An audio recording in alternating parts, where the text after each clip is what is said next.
Good evening, good evening, good evening. Well, I'm back with another video. My name is Pastor Marilyn Boyd. I am the pastor of the Fresh Anointing Christian Fellowship Church. And anything you need to know about me will be in the description box. So we're going to move on so I can get this video out.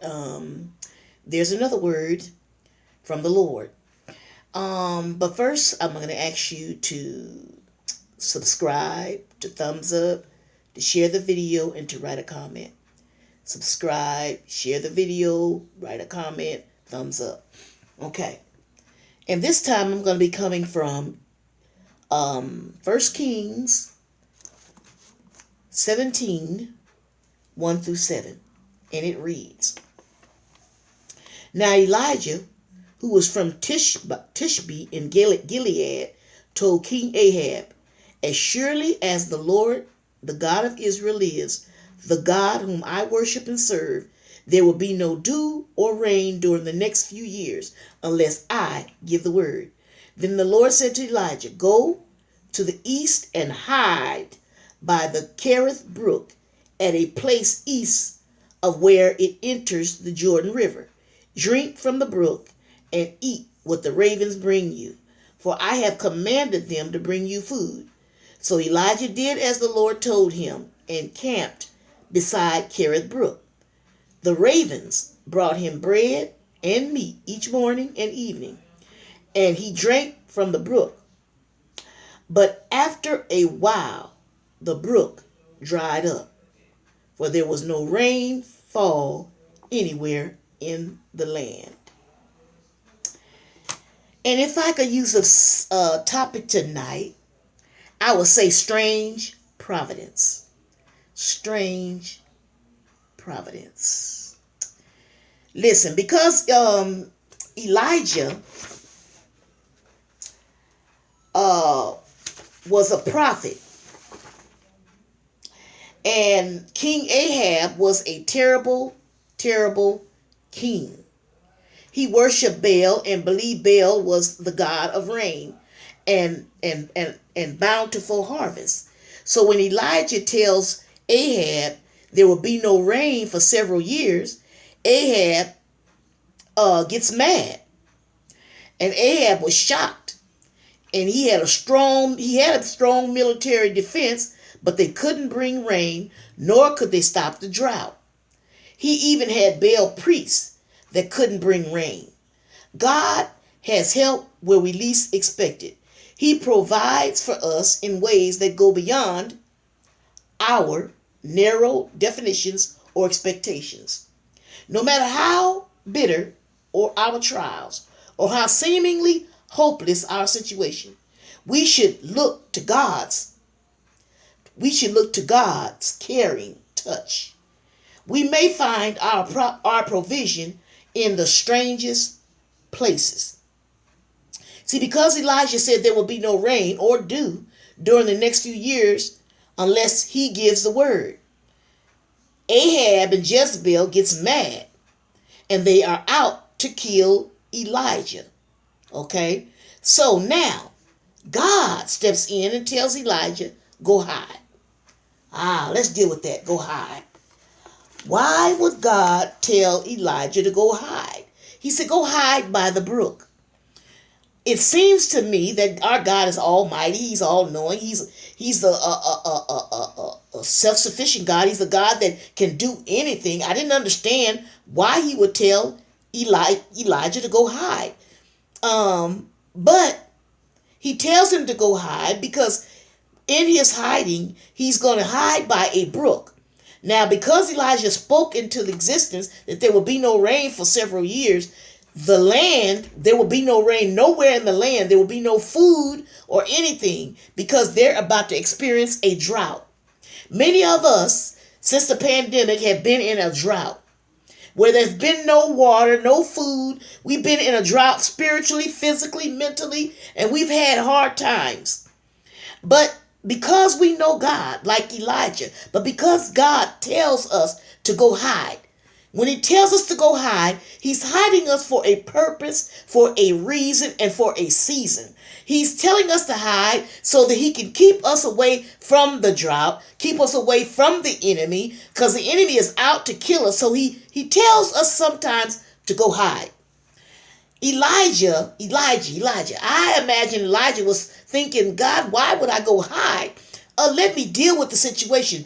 But Elijah goes and he does what God tells him to do. He goes by the brook and he hides. He's hiding from these people, from Ahab and his wife. And so while he's hiding, everybody else is starving. There's no water nowhere. But he tells them to hide by a brook full of water. And guess what, y'all? God can make some strange provisions. In the fourth verse, the brook, he drinks from the brook and he eats what the ravens bring to him, which is bread in the morning and meat in the morning and evening. He eats 2 times a day. He eats bread and meat, and it comes from a dirty bird. Let's stop there. It comes from a dirty bird. Sometimes God will make people do things for you that they would ordinarily wouldn't do.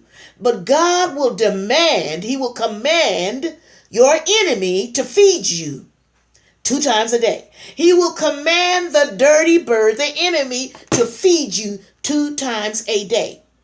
And they're trying to figure out why they're going to Kroger's, why they're going to Walmart and buying food and bringing it to you, because they don't even like you. They don't like your family, and they don't know why they're bringing you food 2 times a day. Because God has commanded them to bring it to you. I call the raven a dirty bird, a scoundrel bird, a bird that picks up all kinds of dead animals and eat it. But God evidently purified the birds so that they can bring him bread and meat every day, 2 times a day. Evidently, God had meat somewhere for them to get. And every day, Elijah ate 2 times a day, and he drank from the brook. That's awesome. It sounds like a fairy tale that a raven would come and bring bread 2 times a day. I'm reminded that don't y'all remember that when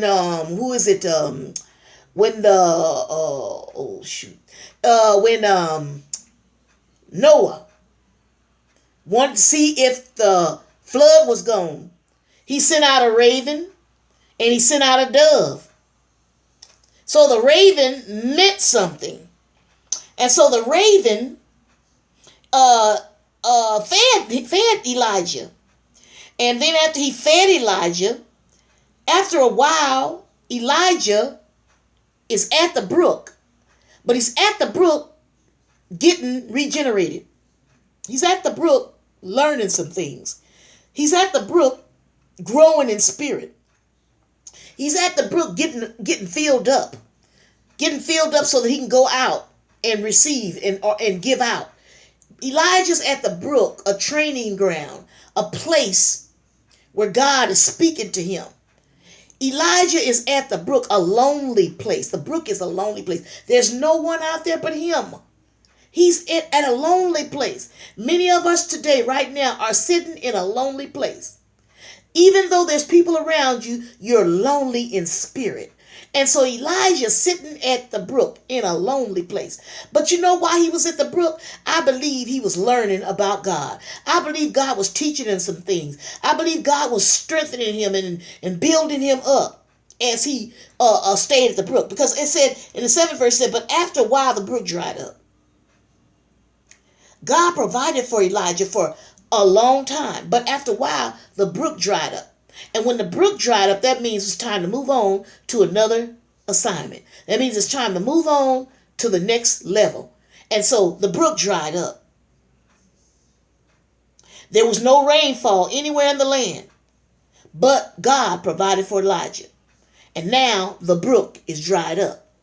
And he sends Elijah to Zarephath. But I don't even want to go to Zarephath. I just want to stay right there at the brook Cherith. The lonely place. Cherith, the brook. the provision place. The strange provision place. The brook Cherith, where the dirty bird, the raven, would feed him breakfast and dinner. God is an awesome God. He can do what he want to do, when he want to do it, and how he want to do it. And he can use anybody to do it. Are you at the brook? What is your brook? Where does God have you at this time? Is he hiding you? Is he preparing you for the next phase in your life? Because that's what he was doing for Elijah. Because once the brook dried up, he said, now go to Zarephath. I have commanded a widow woman to feed you now. See, because Elijah was God's, everywhere Elijah went, God provided. And whatever you need today, God is a provider. He might not provide it the way you think he ought to provide it, but he is a provider. He will have whoever, whenever, and however to get it to you. Because he loves you and he wants you to know that he is your provider. He's Jehovah Jireh, our provider. If he used a raven to provide food, he used a donkey to talk. God is awesome. He's an awesome God. He used a whale to swallow Jonah till he got himself together, and then he spit him out. And Jonah went on about his business to do what God had called him to do. God can use whoever he wants to use to get the job done. And if you're in hiding tonight, don't think it's strange. If God has you somewhere hid, and you're talking to people and they act like they don't hear you, and you're in a hiding place, God has hid you for a reason. He's using you for a reason. He's hidden you because something is about to take place in your life in this next season. So go on and stay hid. Don't get mad because you got to run and you got to hide. Stay in hiding. Because while you're in hiding, guess what? He's taking care of you. You may not even know that it's him taking care of you. But he'll use people. He'll use your enemy. He'll use your ex. He'll use the girl that used to beat you up. He'll use the woman that talk about you like a dog. He'll use your haters. They'll be feeding you and giving you money and doing things for you and trying to figure out, why am I helping her? I can't stand her. I can't stand him. Why am I helping them? Because you know why? God is your provider. And if God sent you to hide, God got your back. He's got your back. Yes, he has. He's got your back. So it's okay. Stay in hiding until he tells you your next assignment.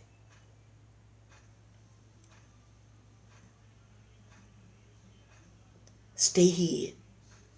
God provides in strange providence ways. He provides in some of the strangest ways. If you're in hiding, don't leave. Stay there and wait for your next assignment. I love you. God loves you. Hold your head up. It's going to be all right. Have a good night.